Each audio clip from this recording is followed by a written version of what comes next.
So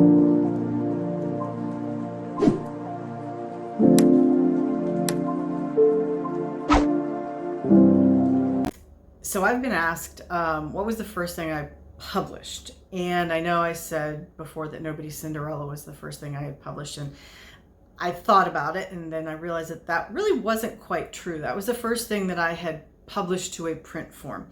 But the first thing I actually published was back in 1993, in the early days of the internet, where, it was sort of, you could explore from one end of the internet to the other and get through the whole thing in a day.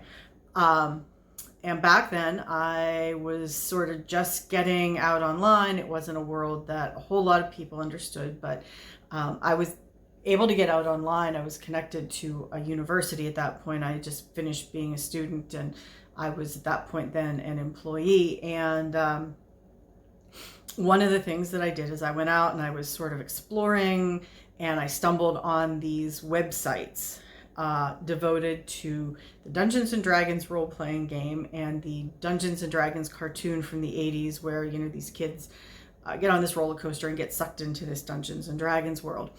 And so I started hanging out there, kind of got into that group a little bit, and eventually it was suggested that those of us who thought we could write try to write something for this new repository of stories that sort of continued the cartoon story.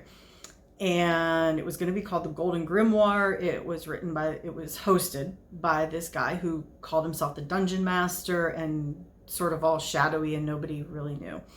At that point, I didn't actually know if I could write. I had high school teachers who said I could.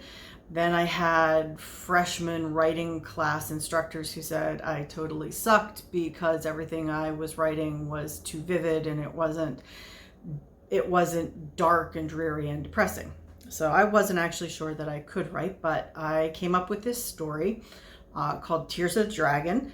We were all encouraged to use pen names because it was the early days of the internet, and who knew who you were talking to. That's still kind of true, but it was even more true back then. And so I gave myself the name Lady Ziara, and I went ahead and I wrote Tears of the Dragon. I sent it in to the guy who hosted the Golden Grimoire site, and he would post a chapter or two every day, every couple of days. And I think by the time I finished, it was something like 27 or 28 chapters, and it was just a continuation of the cartoon story in this fictional world. And I had done a couple of short stories that had gotten mixed reaction before that, but I thought I would really take a chance with this book. And so I put it out there, and I signed up for a separate Hotmail account, and I started getting this really, really good feedback about what I was writing and how much people loved it. But that still, it didn't quite click for me. And then I received an email from a guy using a screen name. He was serving aboard the USS Nimitz, and realized that during this point in time, it was during the first Persian Gulf War. And I got the impression that he and his buddies, these were people who never really thought they were going to go to war of any kind. And so they're out floating around in the ocean, wherever the Nimitz was at that time. And he wrote to tell me how much he loved Tears of the Dragon. He and his buddies, after their shift, they would get off shift and they would all gather around this, single computer, and they would read the next chapter in my story. And they just got so much pleasure from it, and they looked forward to it every day.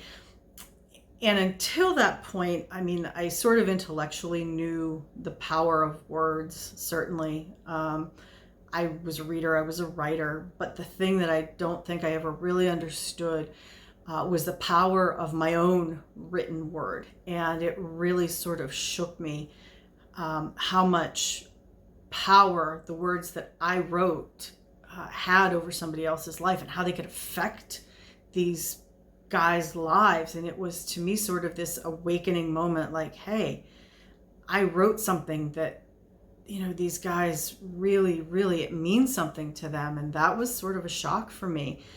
And had I not had that experience, I probably would have still continued to write, but I don't know if I would have been as determined